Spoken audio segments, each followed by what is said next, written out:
Hello and welcome to the JMD, Jefferson My Drinks Fantasy Podcast, the pod on a mission to normalise 8-team leagues. I'm Pete McManus and I'm joined, as always, by Ian Harrison. Good day, Ian Harrison. How are you? Good day. You got it right in the end.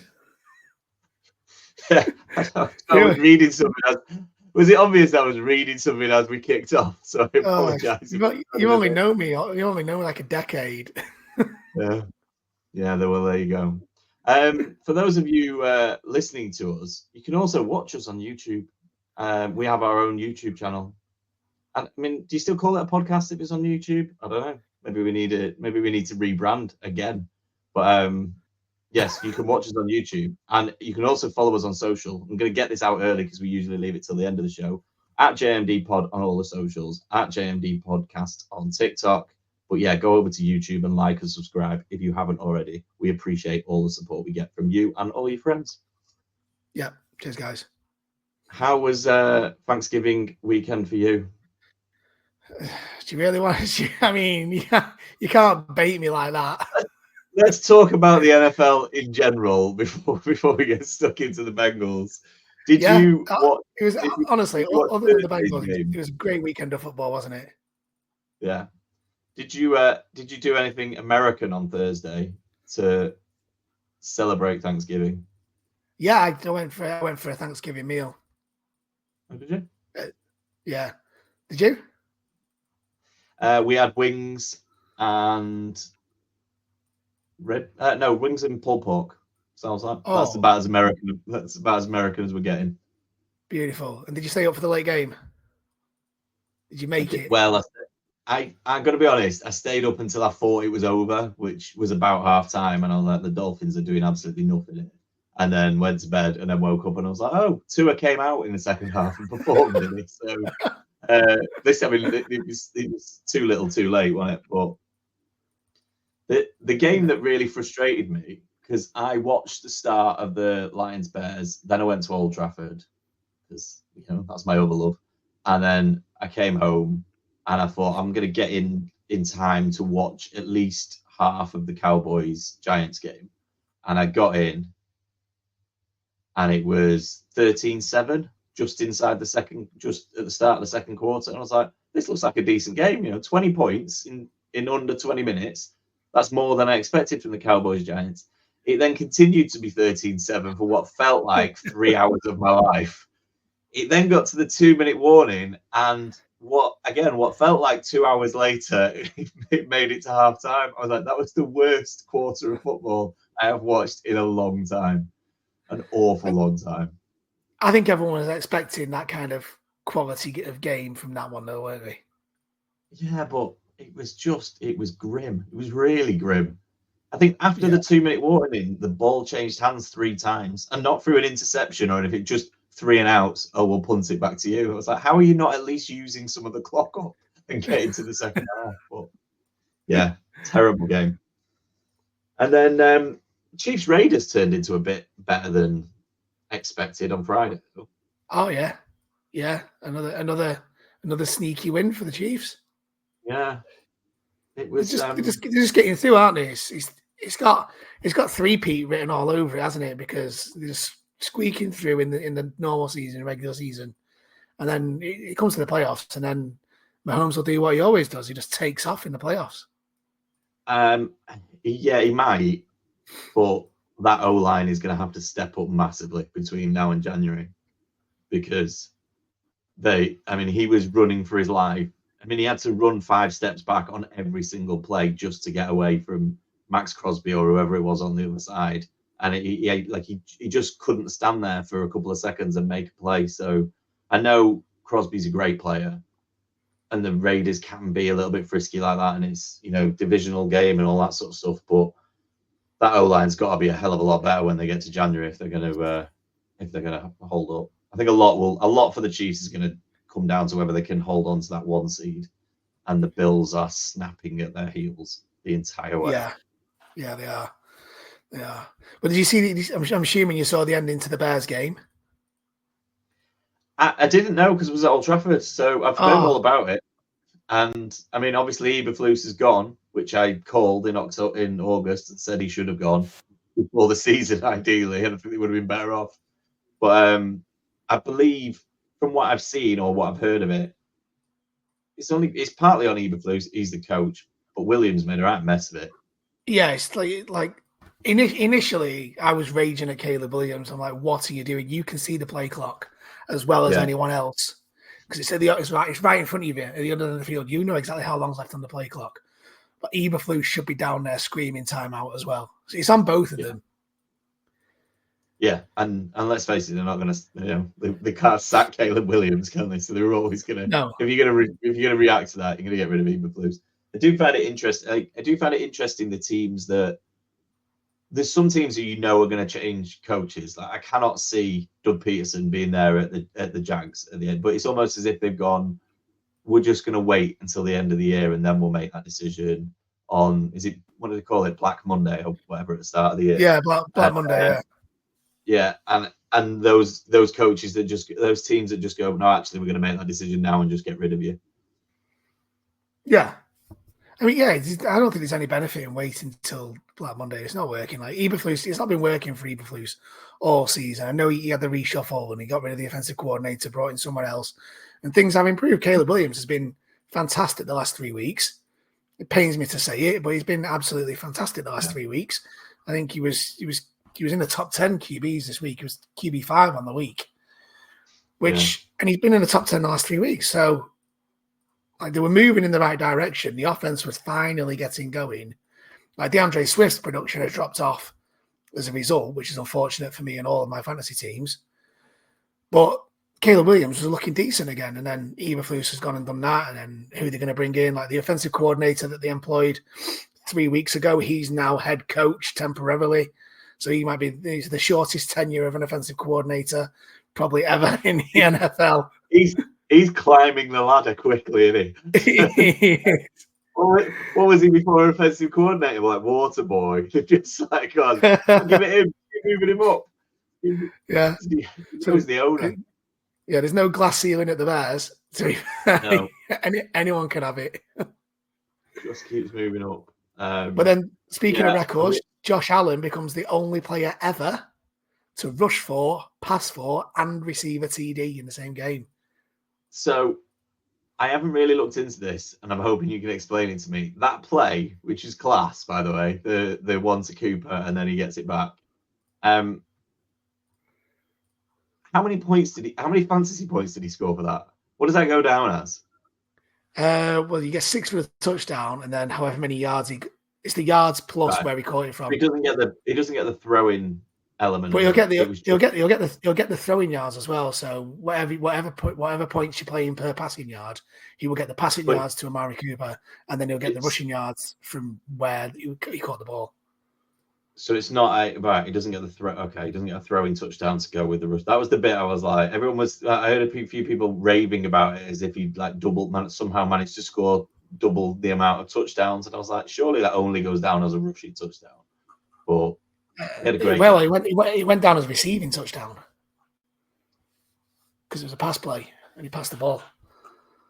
But he got it back from. Okay. All right. Learn something new every day. Yeah. Speaking of top quarterbacks, what about Anthony Richardson? He's back. He's back. Yeah, well, you go back. I mean, he's back in the lineup. Yeah. You know what? We're a weird team, and we are going to get. We're gonna do that thing that I always have a go at teams for doing, where we're gonna get to the end of the second year of Anthony Richardson. All right, he's been out injured a lot, and we're gonna go, well, we still don't know what we've got here. We might have something, as opposed to doing what I want them to do, which is go out and get Justin Fields in free agency and pair the two of them together. So you might have something moving forward. They are going to do that, and to be fair to Richardson, we're a touchdown, we're 24-17 down, and he leads them up the field. Got one soft PI call. It probably was a PI call, but it was, it was a bit soft. Leads him down the field, score a touchdown, and then we go for 2, and he puts the team on his back, and he gets into the end zone. And I was like, you can't You can't really argue with that. Now, if he goes on and finishes a season well, fair play, he deserves another chance. But it does feel a bit like, as a Colts fan, and I've seen many teams do this before, feels like we are setting ourselves up to be mid-October next year going, yeah, we still haven't got a quarterback, have we? So, which we all kind of know now, but we're gonna finish the season well. We're just gonna miss out on the playoffs, unfortunately, somehow. And then we're gonna get, we're gonna build up the enthusiasm for next year and what Anthony Richardson could do. And by mid-October, we're going to be 1-5 and back in the QB hunt. Yeah, but then by October next year, it can either be Sam Darnold or Dan Jones. One of them's going to go from the Vikings. Yeah, it could be anyone.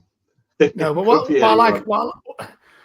Richardson's stats from this weekend amused me because he went bang on 50% completion, 12 of 24. Yeah, 12 of 24. Only 109 yards passing, which is ridiculous. 2 touchdowns, 2 INTs, and then he obviously had the rushing touchdown and the 2-yard conversion. The 2-point conversion. So it's just like, yeah, he won, he put the team on his back, but under different circumstances, that could have been a very different game. Yeah. 100%.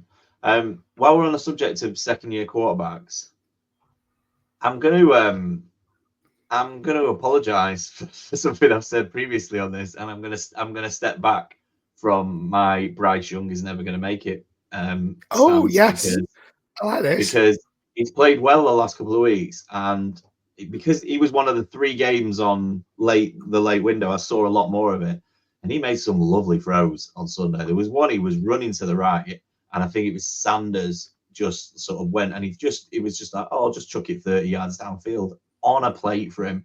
And I was like, actually, he played really well, and they should have won that game. If it wasn't for Chuba Hubbard, they would have won that game. Like, he played really well, and it just makes you wonder. I mean, they might do the same thing. They might go, yeah, we're sticking with Bryce Young, and by the middle of October next year, be 1-5 and be no better off. But it just make you wonder sometimes whether you just need the right coaching, and some quarterbacks just need a little bit more time. Seen it with Baker Mayfield. He's found his home now in Tampa and like looks the part. I just do wonder whether we just, sometimes are just thrown into the fire, or they're just left a little bit with not a lot of help around them, and we don't give him enough time. Yeah, I think he got benched during the season, and he obviously handled that very well. And I think he did a bit of growing up during that time. Had a good look at his game and made some adjustments, but. Yeah, I'm buzzing for the kid, to be fair. He's QB9 of the week. Yeah, played well. Did you see the Adam Thielen catch? The touchdown that wasn't a touchdown, even though it was absolutely 100% a touchdown. The one-handed catch in overtime was, I think it was overtime or right at the end of the game, was really, really impressive. I was like, he still got it. Was, yeah, we have still got it. He was my waiver wire pickup for last week, if you remember. I was telling everyone to jump on Adam Thielen. But yeah, that's what about the touchdown that was never called? I didn't get that at all. That would have won them the game. He had his knee and his elbow down, and they didn't call it. What is that about? I don't understand how they managed to. They sort of switched on red zone. They sort of switched away from it, and then they came back and they went, "Yeah, it's not been given." I was like, "How? How has that not been given?" It's like, he's got the ball and his knee's down. Yes. Right. Before we wrap up, I don't want to talk about the Bengals because I'm sure you don't want to talk about the Bengals, but you watched that game. How far can the Steelers go? Are they legit? Is this for real, or was my previous prediction right that we're going to get to wildcard weekend and they're going to get beaten up? Well, it's going to depend on who they actually get in the wildcard weekend, but you can't take the game against the Bengals as like a marker for what they're going to do for the rest of the season, because Lou Anarumo had 2 weeks to prepare for a really bad offense, and then went out and conceded 44 points. I mean, that is absolutely ridiculous. Having a bye week and then coming back and letting that happen. I mean, Russell Wilson threw for 414 yards, and he's not thrown for more than 280 all season. The last time he went for 400 yards was 5 years ago in 2019 in week 3. It is ridiculous. So no, you can't take the result against the Bengals and go, yeah, the Steelers are real. Because any defense, I reckon a high school defense would have put up a better game than the Bengals against the Steelers this week. Yeah. Okay. But then you talk about the Steelers D, and Joe Burrow rips him a new one. Yeah.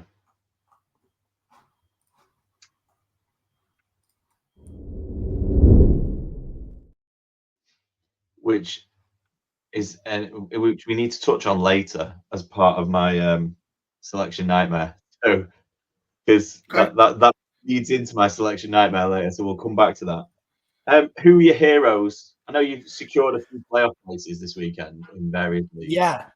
So I've had the best week of the season this week. I've had an unbelievable week. So I've got 15 leagues that I manage, so I'm not counting best ball. I've confirmed playoffs in 10 of them. I'm out of 3, categorically out of 3, and I'm hopeful in 2 more. So I think I need a win this week, and in the other one, I need a win and someone else to lose. And that's in the JMD JTT Cup. Yeah, saw that. Or that you run. So I'm still in with a shout of that. I need to win, and I need a result to go my way in that. So I'm not out of that either. So yeah, I'm having, and that's all based on how well I did this week. So my list of people that did it for me is massive, absolutely massive. And I've only got 3 people. I've only got 3 people that I'm hating this week. I mean, Terry McLaurin, Brock Bowers, Bucky Irving, Jaden Daniels, Mike Evans, Keenan Allen, DJ Moore, McBride, Josh Allen, Josh Jacobs, Joe Mixon. Bucky Irving, I've got twice. He was that good, apparently. Thielen, Tua, and Njoku. He looked Bucky Irving. Well, we touched on Bucky Irving the other week because I think we mentioned the fact he wasn't drafted in our rookie draft for our our main dynasty league. And what a player! He's incredible. I don't understand why. Everyone wrote him off after the combine, didn't they? He had a terrible combine, and everyone wrote him off and said we don't want anything to do with him. I know there's this big thing at the moment about splitting workloads, and that's becoming more of the in thing to do since the Lions are dominating the league. But I don't know why they keep giving the ball to Rachaad White, because it's like every time it's just like wasting a play. He still looks okay, but Bucky Irving looks so much more electric. It's like, just give him the ball. Well, they are. They got 25 carries, so there's no workload splitting there. That is RB1 level. That's Saquon level carries. That. So if Rachaad White's got the ball, it's purely so that Bucky Irving can have a breather now. If you make it into the playoffs and you've got Bucky Irving, you are going down as one of the favorites, I think. Because you'll have picked him up low down, unless you've had lots of injuries elsewhere. Like, you should be one of the favorites because you're adding him to some of the studs that you should have picked up earlier on, that have got you to this point in the season. It's like you should be making your favorites. So I agree with the Bucky Irving one. And did you mention McLaurin in there? So McLaurin, yeah. Yeah, I had McLaurin. He's had a big year, hasn't he?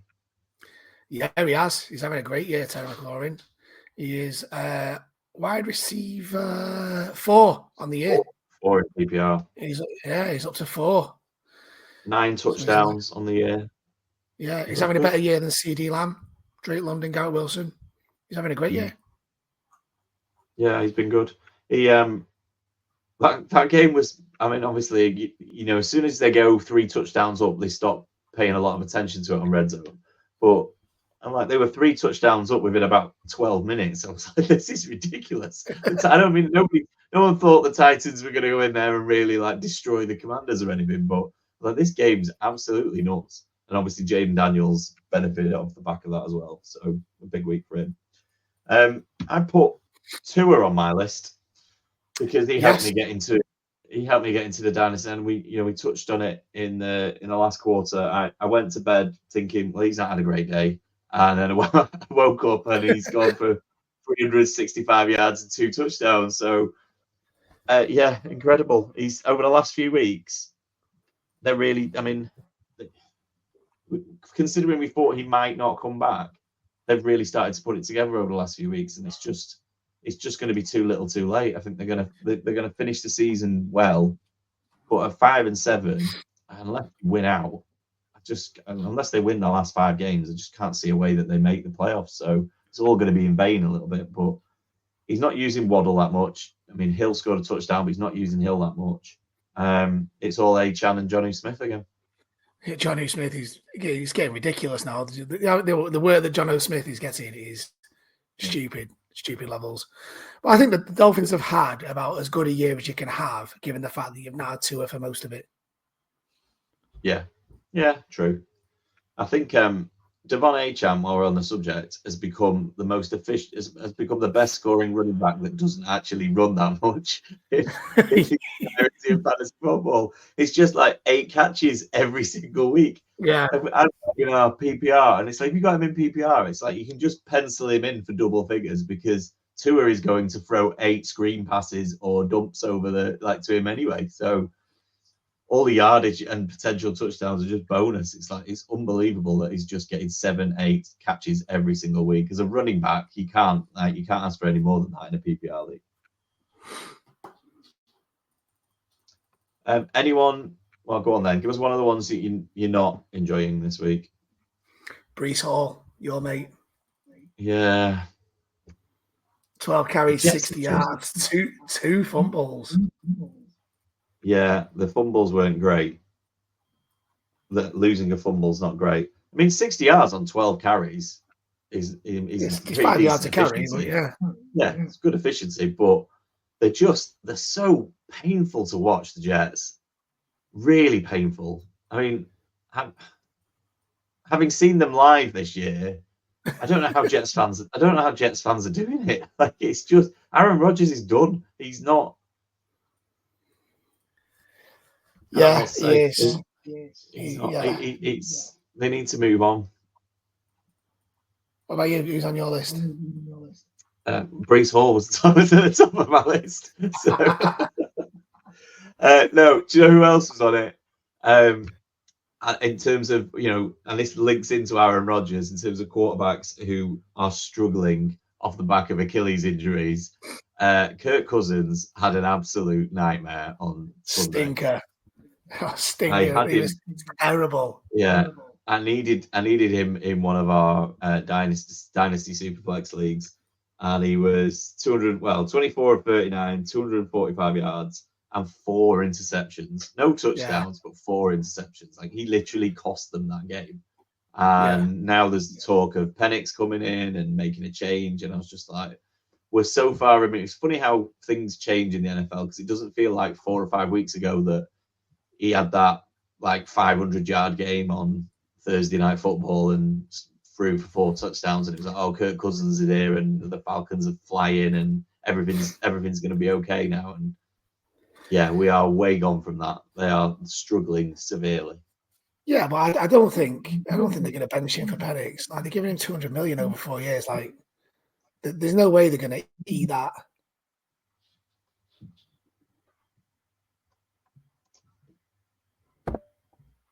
No, I agree. I just don't think I just can't see it coming. On that on the point of that NFC South, where's your money? Oh. So you've got Falcons. Falcons lead the division at 6-6. The Bucs are 6-6. And then, I mean, whether you want to throw the Saints in or not, the Saints are at 4-8. They'd really have to turn it around. Falcons have got the advantage in the division. I think they beat the Bucs, but I'm assuming they've still got to play one. Yeah, I mean, I can't imagine Kirk Cousins having that bad a game every week. I mean, the Falcons will find a way of turning that around. So they probably are still, would I say favourites? Because I do like the Bucs. I think the Bucs are coming into a bit of form now. I think the Bucs have got more on both sides of the ball. I don't know. I just think.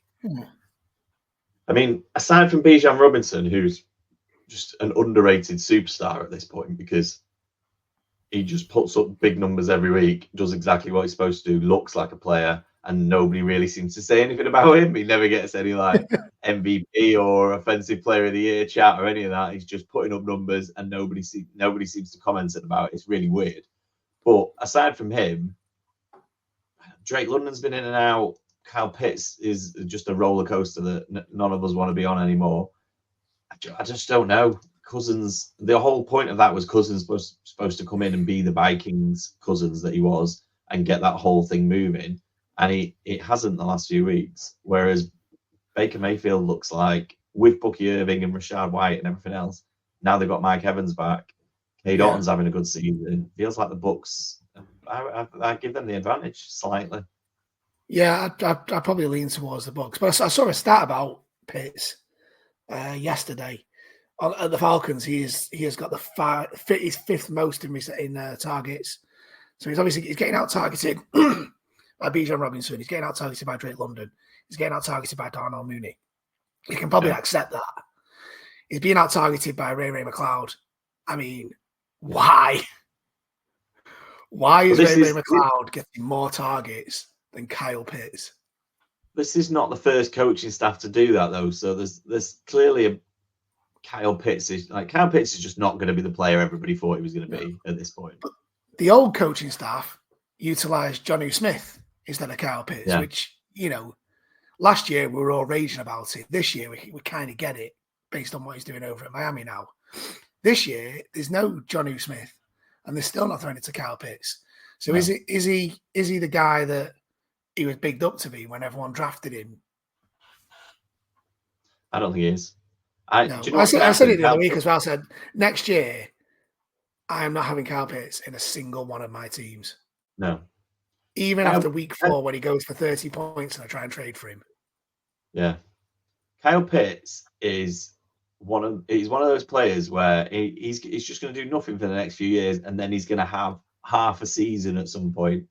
A bit like Njoku did last year. So he basically was very average or in and out for 6.5 years, and then went absolutely gangbusters for the last half of the season, and everyone was like, oh, he's arrived, he's finally a player.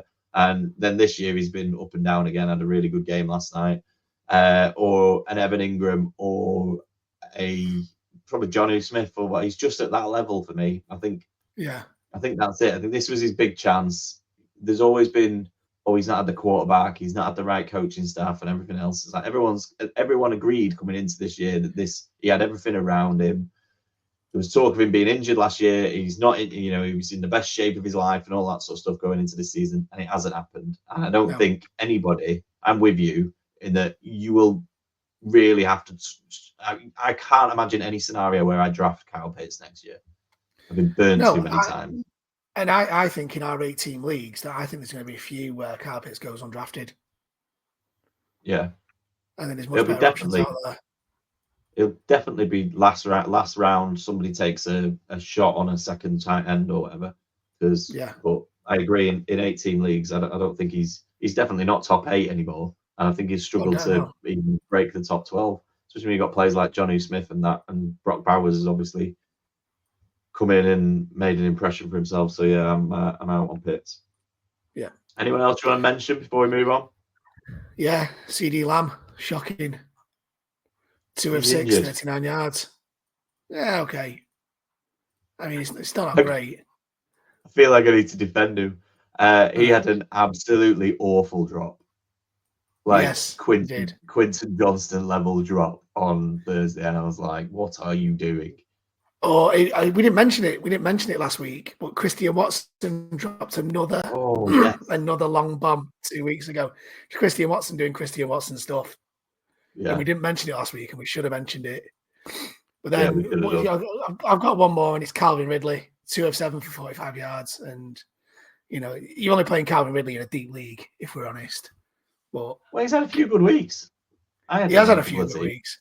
Yeah, but Levis came back and he was kind of relevant again, but terrible week this week. Oh, Calvin Ridley's one of those players that you're never going to do it, but the only way to really benefit from him is you've got to wait for him to have a couple of bad weeks and then just throw him in because he's never having two good. He's never having 2 good weeks back to back. Oh, the dog's here.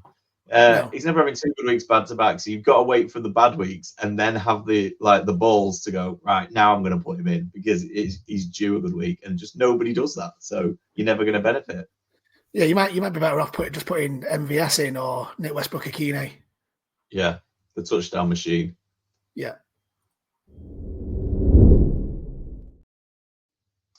Do you know he's only caught 20 passes on the season? That's incredible. 8 touchdowns on 20 passes is unbelievable. That's outrageous. Unbelievable numbers. I'm going to make a claim that he won't keep that up for the rest of his career. So, what's that? 40% of his catches are going for touchdowns. Right, game day. We played twice this week. We did. We lost twice this week.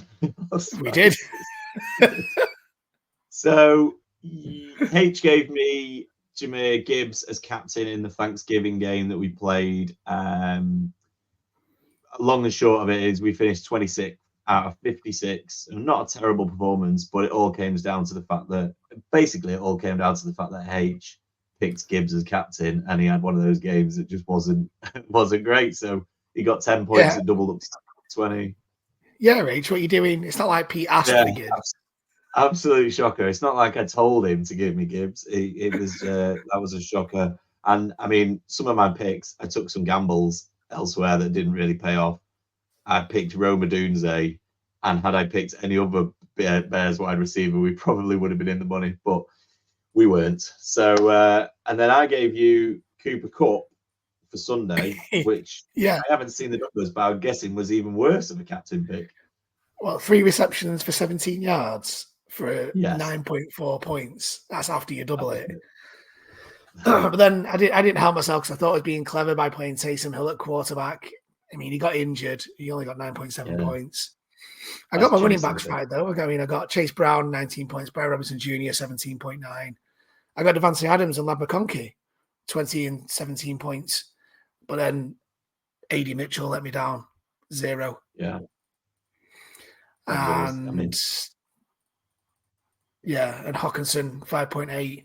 So we finished 219th out of 232, mainly down to the captain and quarterback. You can't account for injury, so it's mainly the captain. Thanks. It can't be so easy to just push blame on me when I'm sat here. So I know. By the time he hears it, we're not here listening to his comeback. That's fair. Right, some great games on there though. They are really on game day. If you've not got the app, you should download it because they're really diversifying the options. There's games for everyone. I think last year it was they had one game on a Sunday. It was £7.50 entry. That was your game to play. Now there's various different price points. There's various different ways you can play it. So check it out. Even if you checked it out last year and you thought it's not quite for me, check it out again. And as we always say, if you've not signed up or you've not got your wife / husband / partner / friend signed up yet, use the code JMDFS to get a free week on us. Right, JMD / JTT Dynasty League. It's crunch time. So there's a lot to get through here, so I'm going to do this as quickly as possible. So we'll kick off with the Brady division. We have 3 teams who are now qualified for their divisional playoffs. Renicia Speed, owner of Brady, and Never Dull in Hull are all 8 and 5. Renicia Speed has a 90-point advantage in that in terms of fighting for top spot. Top spot doesn't really matter, but to some people it's important to kind of go out there and go, well, I won the league. It doesn't matter what happens when I get into the playoffs. The fight for the 4th playoff spot basically comes down to a head-to-head between our very own H at 6 and 7 and the Yeovil Town 49ers, who are also 6 and 7, and they're playing each other this week. So one of those gets, so it's a win-in scenario. The only thing that can stop that being a win-in scenario is if 5-yard Rush Murph, who gets a mention because he's not really been in contention and now has left it a little bit too late. He's also 6 and 7, but he's 100 points back, so he needs to outscore the winner of that by 100 points.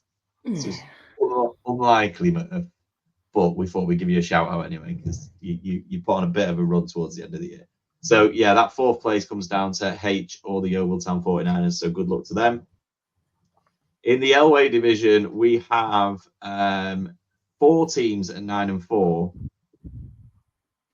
And so technically, none of them are actually qualified for the playoffs yet. With 1 week to go, we've got 4 teams all at 9-4.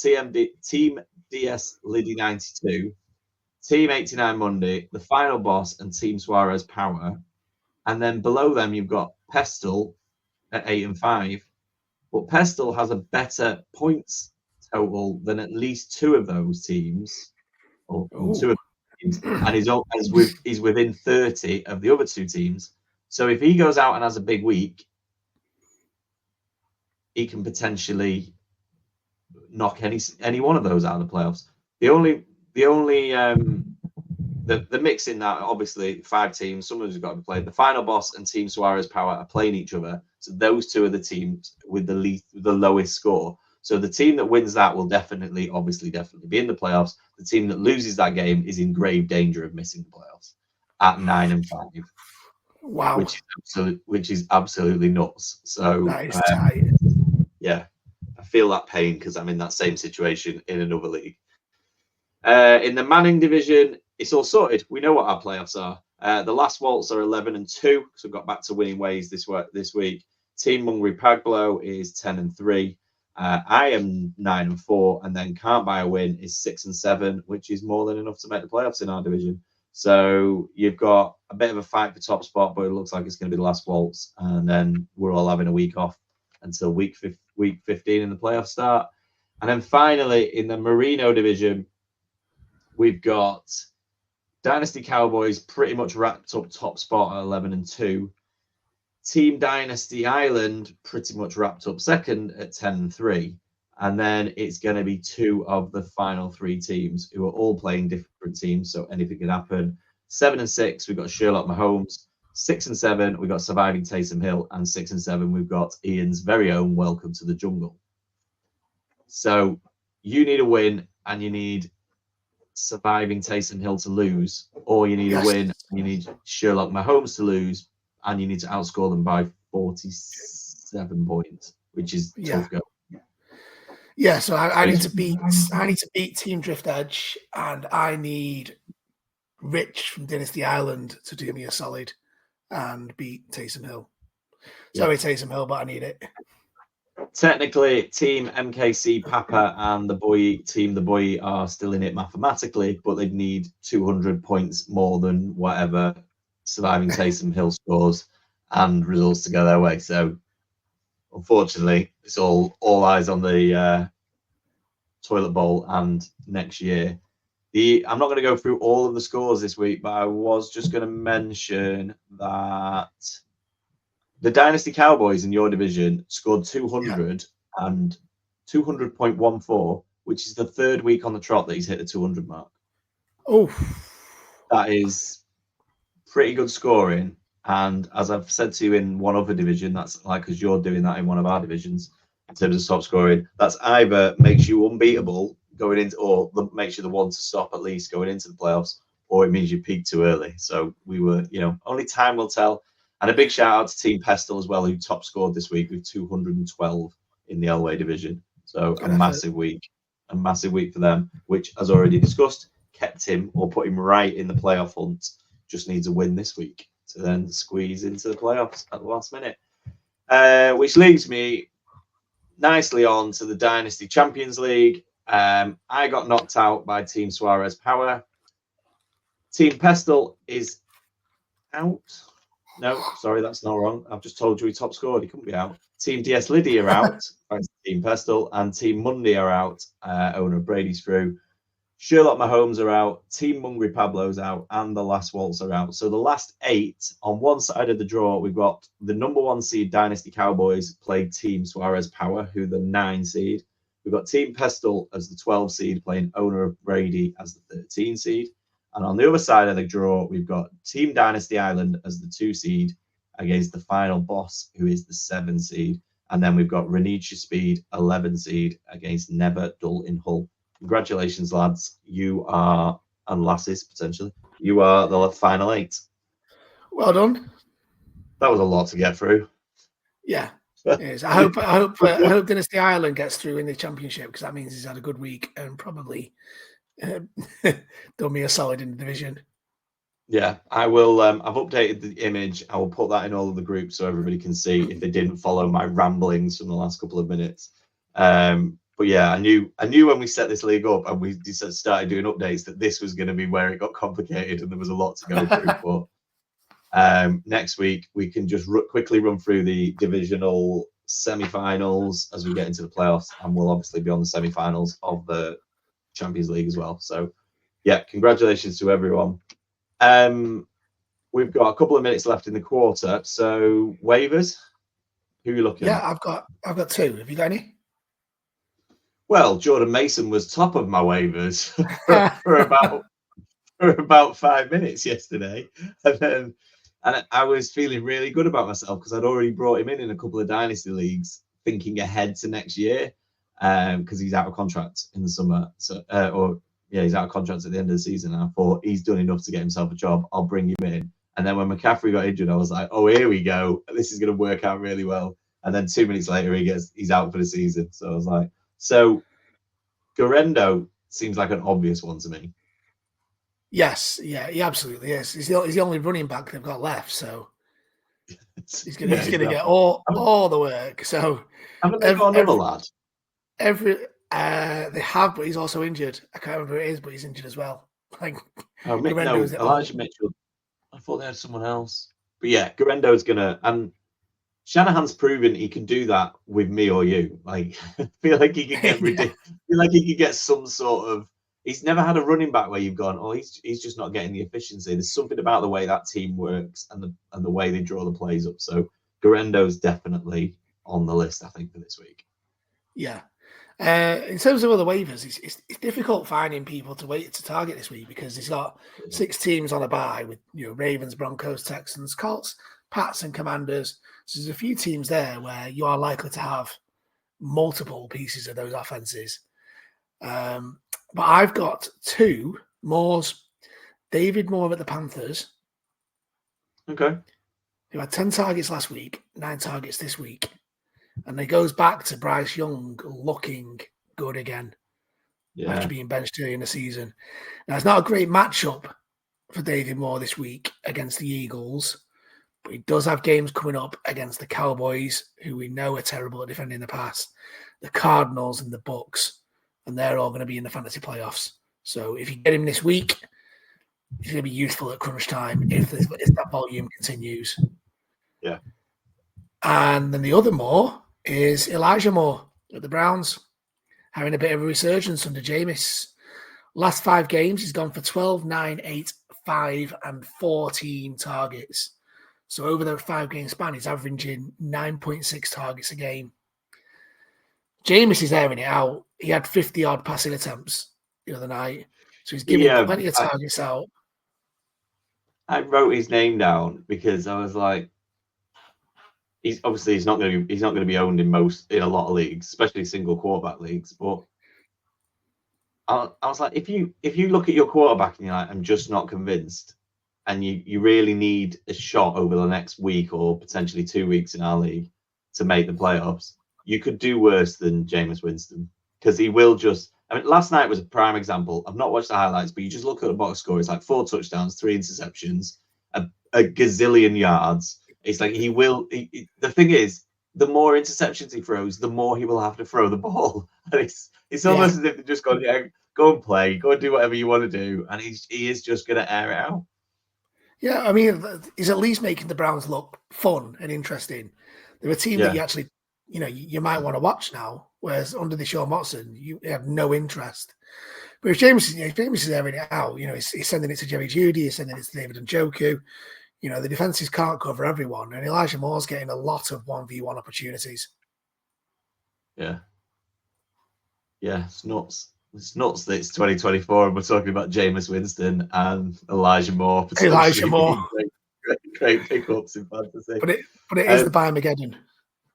Yeah, I just quickly before we wrap up, I'd put Winston down. I'd also put Aiden O'Connell down. That was more of a. If you're in a super flex, he looked all right on Friday. And I've said this. I have no idea why they brought in Gardner Minshew. Aiden O'Connell looked good at the end of last season. I mean, he looks a bit like he doesn't look good. he looks a bit dodgy. but in terms of the way he plays, he looks all right. He looks like he should be like one of the Home Alone brothers or something. Like he's got that sort of look to him to me. But anyway, moving on to the way he plays, he was making some throws.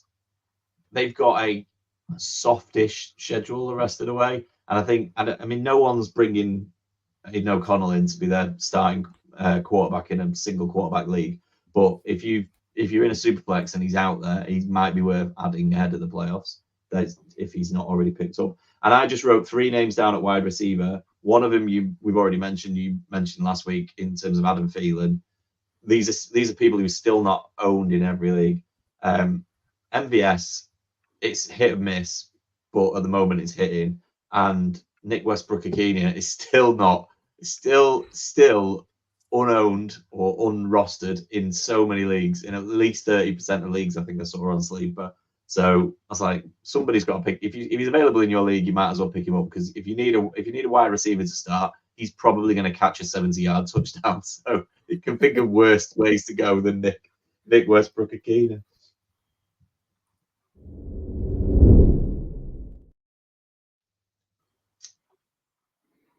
Right, selection nightmares. We're into the final stretch, quarter 4. Do you want me to give you my selection nightmare? Yes, because it's Byemageddon and there's 6 teams out on a bye.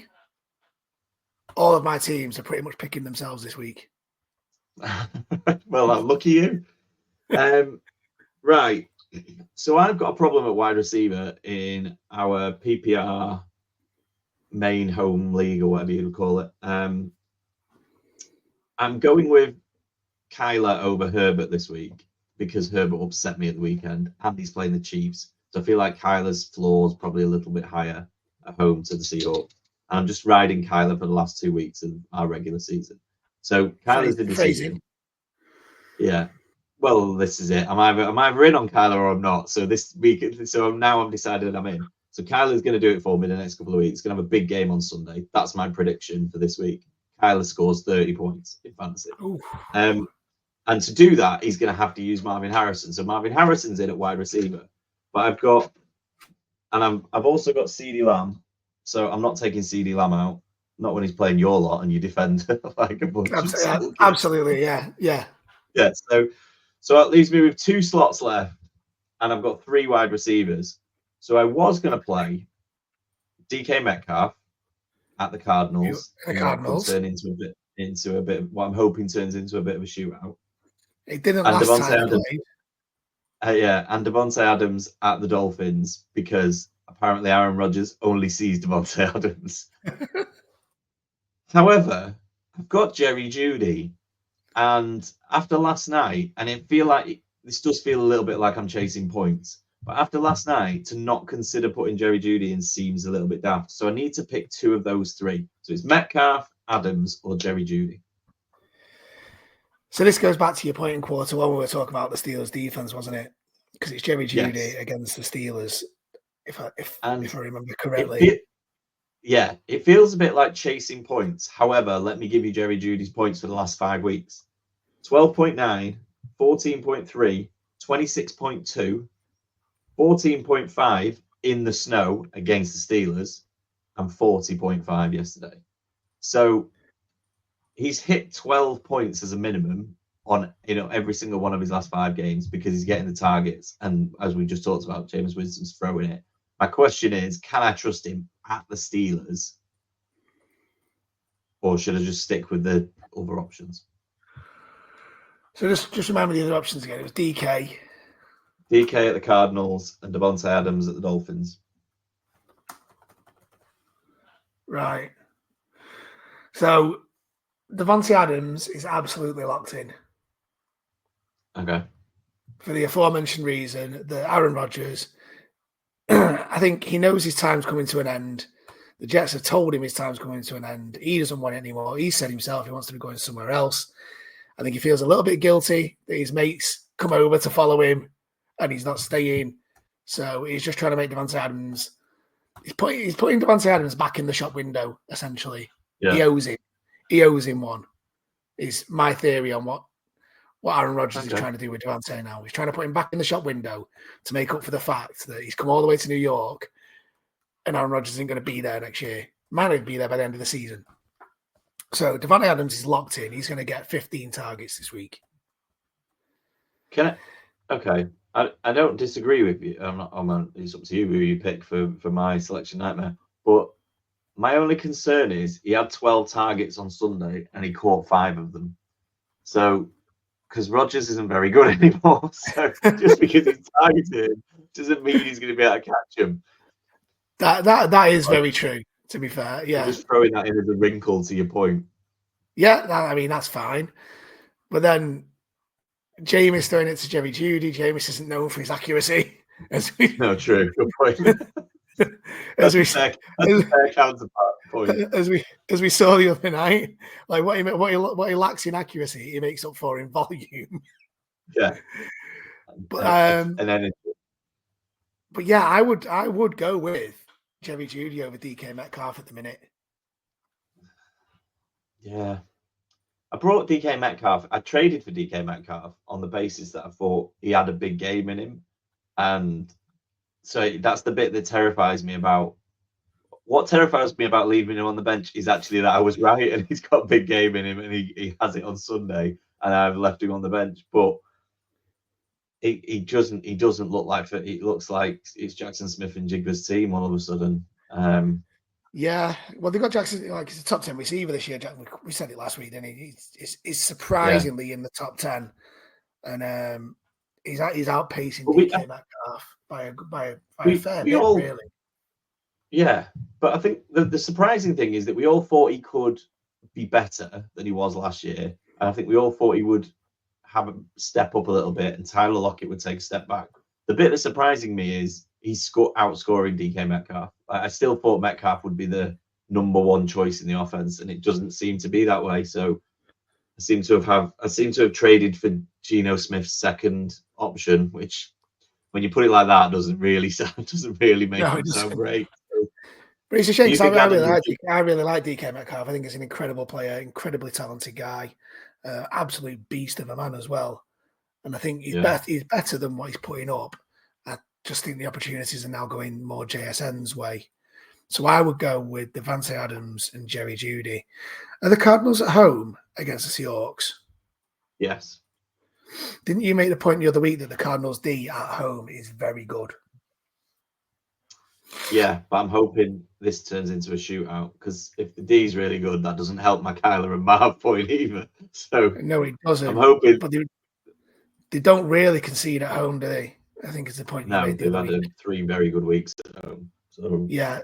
So for that reason as well, I would stay clear of DK and go with Jerry Jeudy and Devante Adams, which I can't believe I'm saying that because DK he's in my head, he's still too good to be left out because he has got those big games in him.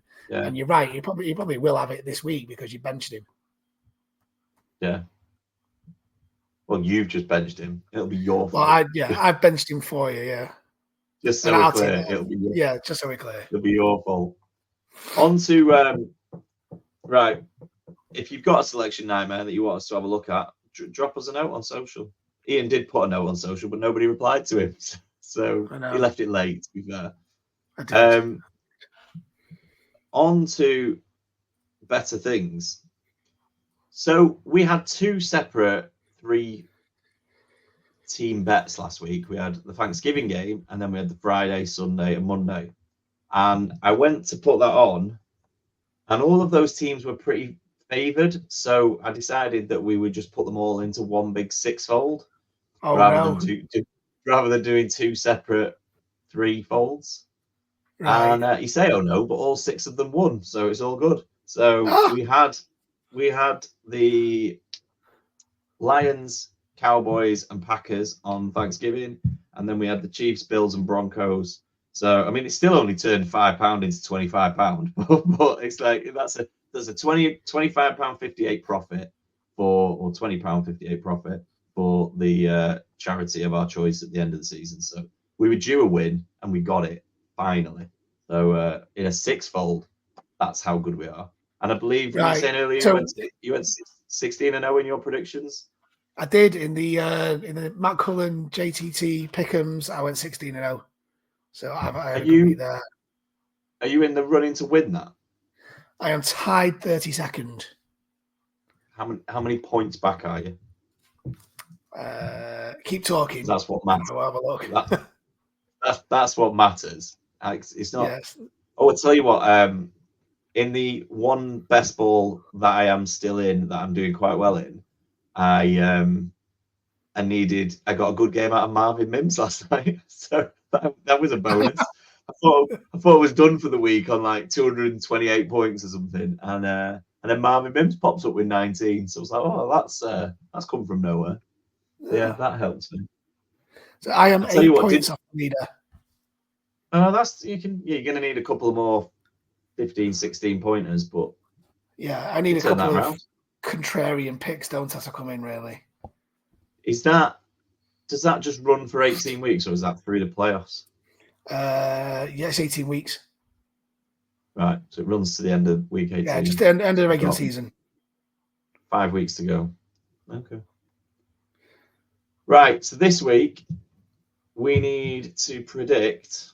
Why have I suddenly lost the fixtures for this week? So Thursday Night Football is Packers Lions. Yeah, that's a tough one. Which is going to be a great game. Yeah, I'm looking forward to that. The Thursday Night Football schedule for the next couple of weeks is pretty good. That was a playoff game last year, wasn't it? The Packers beat the Lions in the playoffs, didn't they? Last year. I'm just going to go with yeah. No, I don't think I'm sure it's the Packers that got the Lions out. No, the 49ers not the Lions out. Oh, did they? They might have. Yeah, Lions the Packers lost to the 49ers. They beat the Cowboys and then went to San Francisco, and they were winning and should have won and lost. And then the Lions had to go into San Francisco and were winning even more and lost. So it's like the 49ers just kept only playing for the second half of playoff games. Oh, yes. It was covered on receiver, yeah. Yeah. So I'm going with the Lions. It's at Ford Field, isn't it? Yeah, it's in Detroit. Because I think if it was in Green Bay, that would change things because Jared Goff. But it's the Lions in a dome. Yeah, we're not going to get great odds on the Lions beating anyone at the moment, but let's go for the Lions. That seems to make sense. And then Sunday Night Football is Chiefs Chargers at Arrowhead. I've gone Chargers. I'm going to agree with you. I've gone Chargers. Something about the Chargers at the moment. And as already talked about, I'm leaving Justin Herbert on the bench. So that's a nailed on 3-touchdown game for him. Just the only thing that worries me about the Chargers is they're just missing, and you saw it at the weekend, they're lacking a running game. Now, Gus Edwards, I was hoping Gus Edwards was going to be a nice pickup. He's not. He's just not good enough. J.K. Dobbins was a big part of that offense, and that's their run game is going to struggle. But I think that could turn into a bit of a shootout, and I fancy the Chargers to do it. And then Monday's either going to be terrible or a really fun game, and it's Cowboys-Bengals. Yeah, and I'm hoping it's going to be a really fun game because there's a lot of players in that. CeeDee Lamb on one side, Jamar Chase on the other. You've got Chase Brown. I think there's a lot of players in that way, especially from a fantasy point of view. We could go, actually, this could be a lot of fun. There could be a lot of games swinging left and right, or it could just be 13-10 and bore the life out of everybody watching. There's no way our defense holds anyone to 10 points. I don't know. I think you will go in there and win that though. Yeah, so do I. I just don't want to put money on it. I wouldn't put it on a bet. I'm putting money on it, so it's fine. Well, I tell you what, we'll double check what H thinks. If H agrees, then it doesn't matter. We can take the pressure off you and just say, well, me and H think the Bengals are going to win, so we'll go with that. But yeah, I think you win. The Cowboys they got lucky against the. Well, they didn't get lucky. It was a good all-round performance against the Commanders with like defensive touchdowns or special teams touchdowns, and they just didn't look that great against the Giants on Thursday. I know they won easily in the end, but I think that had more to do with the fact that the Giants can't move the ball than anything else. Yeah. So I'm going. I think Burrow goes in there and just throws for 300 yards and 3 touchdowns, and that'll be over. Well, that would be lovely. Cooper Rush can't keep up with that. And then you'll be sat here next week going, we might still have a chance at the playoffs. Yeah, we win. The Broncos lose, and all of a sudden, like, oh, there's a chance. Yeah, well, that's it. We'll beat the Broncos in week 14, and then, or not week 14, week 15, I think we're playing them. So there you go. You'll be back in it. A couple of wins. Fantastic work. That's it. Hope is still alive. Anything to add? Anything else you want to point out? No, I've got one. I have like one other thing that I meant to mention in the first quarter, but I keep meaning to mention it.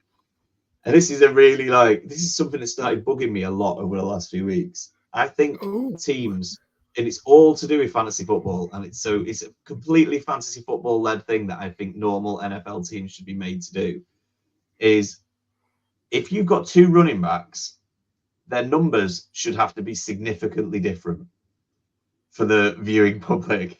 So if your running back is number 23, i.e. Kyron Williams, you shouldn't give Blake Corum number 22. When you're watching as a fantasy owner, it's too hard to work out which one of them's on the field. Like, it's too difficult. The same things happened at the Jets. Breece Hall's number 20. They're giving Braylon Allen 0. Now, I know that's not as close, but there is that time where you just see the 0 and you're like, I don't know which one of them that is. If Kyron Williams is 23, Blake Corum should have been got told, right, you've got number 17 or something like that, something that's completely different. Just so that if you're watching it, it's the same with wide receivers. You know, if you've got, I don't know, Jamar Chase is 1, they shouldn't have, whoever comes in and plays on the other side should not be allowed to take number 11, because you are going to get that. You are going to get that confused. Well, that was Trenton Irwin, but we cut him the other day, so you're okay. Yeah, well, that's it. You've got Chase 1, Higgins 5. No one's getting them 2 mixed up. Everybody knows when the ball arrives, you just see the number and you're like, right, yeah, that's my guy. Well, that's not my guy. Yeah, okay, fair enough. That's my petition for a new rule for the NFL moving forward. Right. I've scrapped my get rid of the 0. Nobody's listening to me about getting rid of the 0. Now I'm on to changing numbers depending on what position they play based on their on my fantasy teams. Right.